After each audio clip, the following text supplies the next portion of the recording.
یہ قربانی شعائر اللہ میں سے ہے. اس طرح کے جملے بھی نہیں کہنا چاہیے کہ بھینس کی قربانی کا کٹا عید سے پہلے کھول دو. اس طرح کے جملے آپ نے سوشل میڈیا پہ سنے ہوں گے. تو یہ جو بڑا اختلافی مسئلہ سمجھا جاتا ہے، ایک بات پہلے سمجھنے کی ضرورت ہے، یہ اہل حدیث اور فقہ حنفی کے درمیان اختلافی نہیں ہے. یہ بعض اہل حدیث علماء میں بھی اختلافی ہے اور بعض احناف کے علماء میں بھی اختلافی ہے. اختلاف کیا ہے؟ اختلاف یہ ہے کہ جی بھینس اور کٹا گائے کی جنس میں سے ہیں. جو اس کو حلال سمجھتے ہیں قربانی کے لیے، ان کا دعویٰ یہ ہے کہ بھینس اور کٹا گائے کی جنس میں سے ہے. یہ دلیل دینا ان کے اوپر واجب ہے. وجہ کیونکہ قربانی کے لیے اللہ رب العزت نے 4 جوڑوں کو حلال کیا قربانی کے لیے. یہاں ایک بات سمجھنے کی ضرورت ہے. بعض لوگ یہ سمجھتے ہیں کہ سارے حلال جانوروں کی قربانی ہے. ہرگز نہیں. حلال جانوروں میں سے 4 جوڑوں کی قربانی ہے. من الابل اثنین، اونٹ میں سے، بقر اثنین، گائے میں سے یعنی نر مادہ، اونٹ اونٹنی، بکرا بکری، چھترا اور چھتری، اور دمبا رسول اللہ کی حدیث کے مطابق. ان 4 جوڑوں کے بعد دمبا جو ہے وہ رسول اللہ کی حدیث کے مطابق ہے. اب قربانی انہی 4 جوڑوں میں ہوگی. اب انہی اگر 4 جوڑوں میں ہوگی تو کوئی بھینس کی قربانی کرے گا تو آپ اس کو کہیں گے بھائی بھینس تو گائے نہیں ہے. وہ لا محالہ آپ کو جواب دے گا بھائی یہ گائے کی جنس ہے، تب ہی قربانی ہوگی. دلیل سمجھ گئے؟ اگر بھینس گائے کی جنس ہے تو ہی قربانی ہے، اگر گائے کی جنس نہیں ہے تو قربانی نہیں ہے. یہاں پہ ایک مسئلہ سمجھ لیجئے. سائنٹیفکلی، عقلی اور منطقی طور کے اوپر کسی جانور کی دوسرے جانور سے شکل ملنا یا صرف نام ملنا اس کو اس جانور کی جنس میں شامل نہیں کرتا. بھینس جی گائے کی جنس میں سے ہے. دلیل کیا؟ اس دور میں نہیں تھی عرب میں، لیکن اس کی شکل و شباہت گائے سے ملتی ہے تو اس لیے یہ اس کے ساتھ ہے. اس کے اوپر زکوٰۃ کا وہ حکم لگتا ہے جو گائے کے اوپر لگتا ہے، اس لیے وہ اس کی جنس میں سے ہے. یہ 2 دلیلیں ہیں جو دونوں دلیلیں اگرچہ علماء کی ہیں لیکن دوسرے علماء کے موقف کے مطابق یہ دلیلیں باطل ہیں. گائے اور بھینس کی جنس سائنٹیفکلی کروموزومز کے اعتبار سے بھی فرق ہے اور عقلی اور منطقی اور ظاہری طور پہ بھی فرق ہے. گائے کا بچہ 9 ماہ میں جنم دیتا ہے، بھینس کا بچہ 10-11 ماہ میں جنم دیتا ہے. بھینس کے سینگ بل کھاتے ہوتے ہیں. کبھی آپ نے گائے کے سینگ بل کھاتے ہوئے نہیں دیکھے ہوں گے. بھینس کیچڑ پسند، پانی پسند جانور ہے، گائے صفائی پسند جانور ہے. کبھی آپ گائے کو دریا میں یا کیچڑ میں لوٹ پوت ہوتے نہیں دیکھیں گے. بھینس کو آپ چھوڑیں سب سے پہلے کیچڑ میں جائے گی اور پانی میں جائے گی.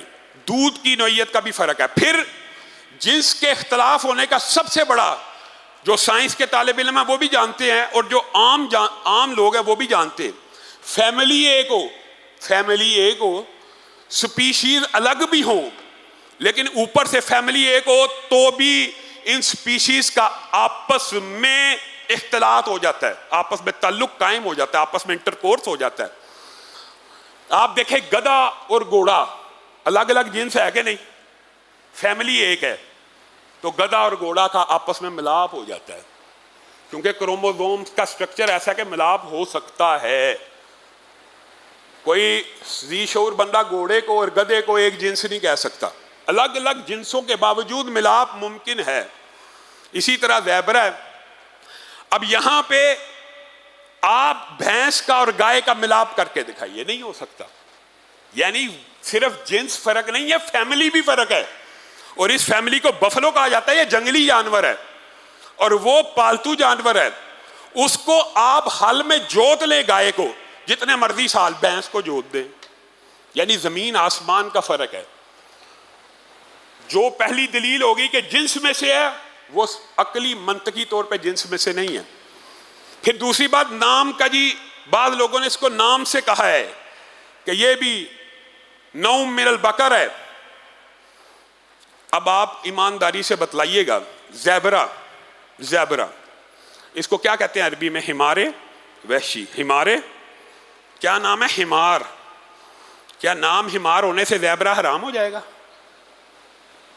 گھریلو گدھا تو حرام ہے اور زیبرہ حلال ہے، صرف نام ہونے سے بھی، اول تو یہ دلیل پیسے ہی کمزور ہے، لیکن اگر کسی نے کہہ بھی دیا ہے تو ہم نام ہونے سے بھی چیزوں کی حلت اور حرمت اور قربانی میں داخل نہیں ہو سکتی۔ لیکن بات وہی ہے، چونکہ علماء کا اختلاف ہے تو اگر کوئی ایک موقف کو اختیار کرے اس کے لیے سختی نہیں ہونی چاہیے، کوئی دوسرے کو اختیار کرے اس کے لیے سختی نہیں ہونی چاہیے۔ لیکن پھر جو یہ آخری دلیل وہ یہ دیتے ہیں، تین ہی دلیلیں ہیں۔ تیسری دلیل کہ بھینس کے اوپر احکامات لگتے ہیں گائے کے زکوٰۃ والے۔